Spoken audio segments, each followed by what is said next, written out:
नमस्कार, आप देख रहे हैं पॉलिटिकल आइडिया। मैं हूं प्रदीप कुमार। मित्रों, एक तरफ विधानसभा चुनाव परिणाम आने के बाद जहां महागठबंधन के जितने भी घटक हैं और इन घटकों के नेता लगातार आराम के मूड में हैं और जब पूछे जाने पर बताते हैं कि वो समीक्षा कर रहे हैं अभी चुनाव के परिणाम का, अपने कार्यकर्ताओं से, अपने उम्मीदवारों से फीडबैक ले रहे हैं।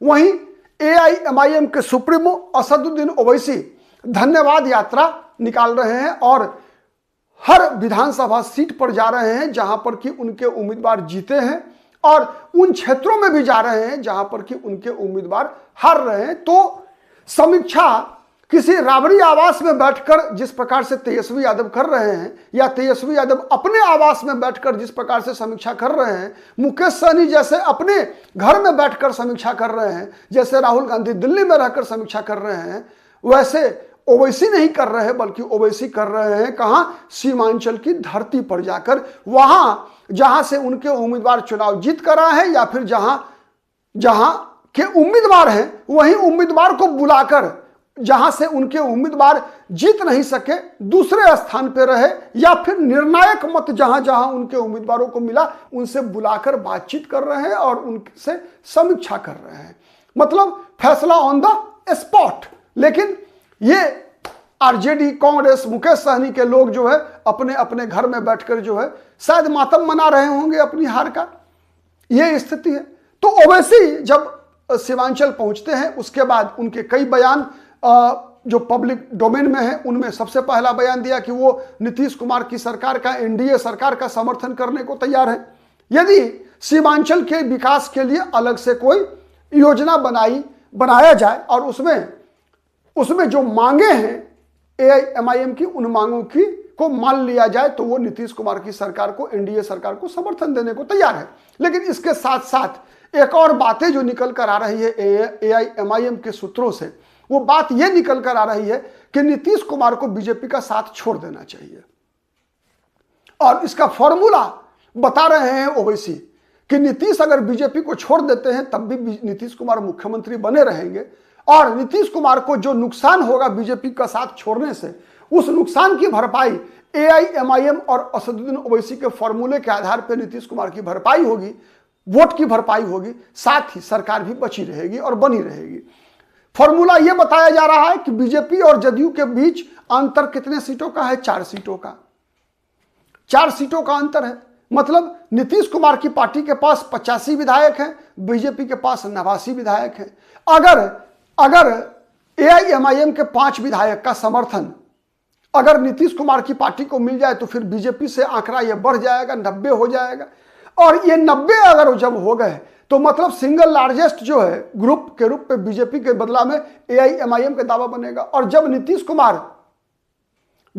कुमार के बहुमत साबित करने का मौका आएगा तो आरजेडी ऐसी सरकार को समर्थन देने को मजबूर हो जाएगी जो भारतीय जनता पार्टी का विरोध करते हुए बनती है। ठीक है, मतलब नीतीश कुमार मुख्यमंत्री भी बने रहेंगे और एआईएमआईएम के समर्थन से नीतीश कुमार मुख्यमंत्री तो बने ही रहेंगे, साथ ही साथ सीमांचल की मांग भी पूरी हो जाएगी, महागठबंधन की सरकार में वापसी भी हो जाएगी। तो सवाल यह उठता है कि क्या नीतीश कुमार इसके लिए तैयार होंगे? क्या तेजस्वी यादव इसके लिए तैयार होंगे? क्या कांग्रेस पार्टी इसके लिए तैयार होगी कि एक ही सरकार का समर्थन जब असदुद्दीन ओवैसी करेंगे, आरजेडी करेगी और कांग्रेस करेगी, तो क्या उसके लिए नीतीश कुमार तैयार होंगे? ये कई सवाल है ऐसे निकलकर जिसका कि जवाब आने वाले दिनों में मिलेगा। लेकिन सबसे पहले जानते हैं कि इसकी सार्थकता क्या है। अगर सार्थकता की बात करें मित्रों, तो तत्काल ऐसा कोई संकेत निकल कर नहीं आएगा आपको, चूंकि कारण है उसका नहीं आने का एकमात्र कारण है यह कि एक प्री पोल अलायंस के रूप में एनडीए जीती है बिहार में।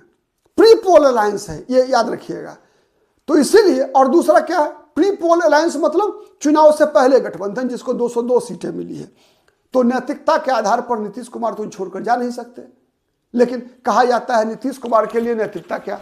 नीतीश कुमार तो 2015 में भी आरजेडी के साथ चुनाव जीत कर आए थे, सरकार बनाए थे, फिर चले गए थे बीजेपी के साथ। वैसे ही 2020 में भी बीजेपी के साथ चुनाव लड़े, बहुमत मिला, बाद में 22 में सरकार बना है आरजेडी के साथ।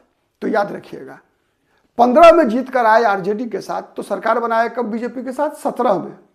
वैसे ही 20 में जब बीजेपी के साथ चुनाव जीत कर आए तो सरकार कब बनाए? 22 में।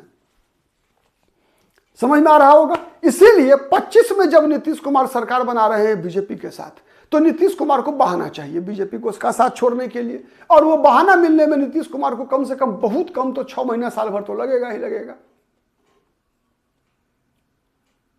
6 महीना साल भर लगेगा ही तो लगेगा। लेकिन उसके बीच में कई चुनौतियां हैं। चुनौती नंबर 1 यह है कि बीजेपी 29 तक तो केंद्र सरकार में रहने वाली है। बीजेपी 29 तक केंद्र सरकार में रहने वाली है और नीतीश कुमार यदि बीजेपी को छोड़कर जाते हैं तो हो सकता है कि उनकी संसदीय दल में विभाजन हो जाए। एक दूसरा, राज्यपाल बीजेपी के हैं बिहार में। राज्यपाल बीजेपी के हैं बिहार में। राज्यपाल जब कोई सरकार गिरती है और नई सरकार बनने की स्थिति आती है तो राज्यपाल कितना बड़ा फैक्टर होता है यह बात बताने की आवश्यकता नहीं है, क्योंकि चुनाव से पहले चुनाव के परिणाम के आधार पर सिंगल लार्जेस्ट पार्टी बीजेपी है।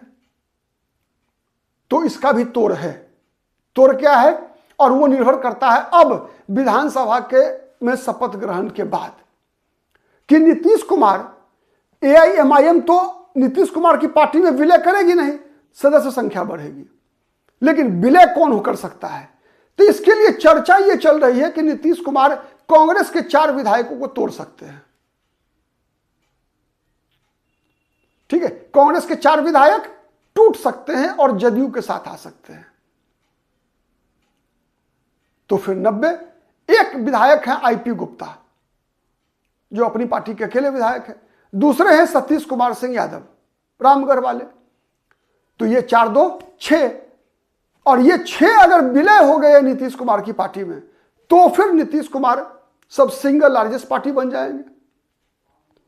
लेकिन क्या तब भी विधानसभा मैनेज कर पाएंगे नीतीश कुमार? यदि बिहार में विधानसभा के अध्यक्ष बीजेपी के हुए तो तब तो बीजेपी के विधानसभा अध्यक्ष इन 6 को डिस्क्वालीफाई कर दे सकता है। क्योंकि इस मामले में अब तक का अनुभव यही रहा है, जब से ये दल बदल विरोधी कानून बना है तब तक यही रहा है कि जिसकी लाठी उसकी भैंस, जिसका स्पीकर उसी की बातें चलती है, उसी की बातें मानी जाती है। चाहे वो उदाहरण महाराष्ट्र का हो जब शिवसेना में टूट हुई, चाहे वो उदाहरण कर्नाटक का हो जहां ऑपरेशन लोटस करके बीजेपी ने उनका येदियुरप्पा का सरकार बनाया था, चाहे वो उदाहरण कई अन्य राज्यों में ऐसा हो चुका है, ऑलरेडी खेल हो चुका है। ठीक है, बताने की आवश्यकता नहीं, हरियाणा में भी हुआ वो खेल। ठीक है, या फिर बिहार में भी, बिहार में नीतीश कुमार ने भी किया है। 2014 आपको याद होगा, 13 में भी जब बीजेपी से नीतीश कुमार अलग हुए थे तो नीतीश कुमार ने क्या किया था? बीजेपी के भी विधायकों को तोड़ा था और फिर आरजेडी के विधायकों को भी तोड़ लिया था नीतीश कुमार ने। जब बीजेपी से अलग होने के बाद उनके बहुमत में नंबर्स घटे तो, और सफल हुए थे। क्यों? इसलिए कि उन दिनों जो गवर्नर थे बिहार में वो किसके थे? कांग्रेस समर्थक गवर्नर थे और कांग्रेस चाहती थी कि बीजेपी भी कमजोर हो, दूसरा आरजेडी भी कमजोर हो। इसीलिए याद होगा आपको 2015 के विधानसभा चुनाव में नीतीश कुमार लालू यादव से मिलने से पहले सोनिया गांधी से मिले थे और सोनिया गांधी को तैयार करने के बाद ही लालू यादव तैयार हुए थे। मतलब किसी भी पार्टी को तोड़ने के लिए 2 औजार चाहिए, एक तो राज्यपाल का सहयोग और दूसरा चाहिए विधानसभा अध्यक्ष का समर्थन। क्योंकि उन दिनों विधानसभा अध्यक्ष जनता दल यूनाइटेड के थे, जदयू के विधानसभा अध्यक्ष थे उदय नारायण चौधरी जो अभी आरजेडी में है। इसीलिए नीतीश कुमार कामयाब हुए थे।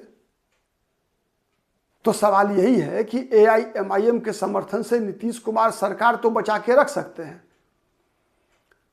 लेकिन यह तब संभव हो पाएगा, गवर्नर तो बदलने से रहा, तभी संभव हो पाएगा जब नीतीश कुमार विधानसभा अध्यक्ष, स्पीकर कम से कम अपना बना ले, जदयू का बना ले। अगर जदयू के स्पीकर नहीं हुए तो यकीन मानिए एआईएमआईएम का जो ये प्रस्ताव है कि आप बीजेपी को छोड़ के आ जाइए, ये केवल और केवल एक पॉलिटिकल गिमिक होगा। मतलब केवल ये चर्चा में बने रहने के लिए सिगुफा कह लीजिए। ठीक है, आज के लिए इतना ही। बहुत बहुत धन्यवाद।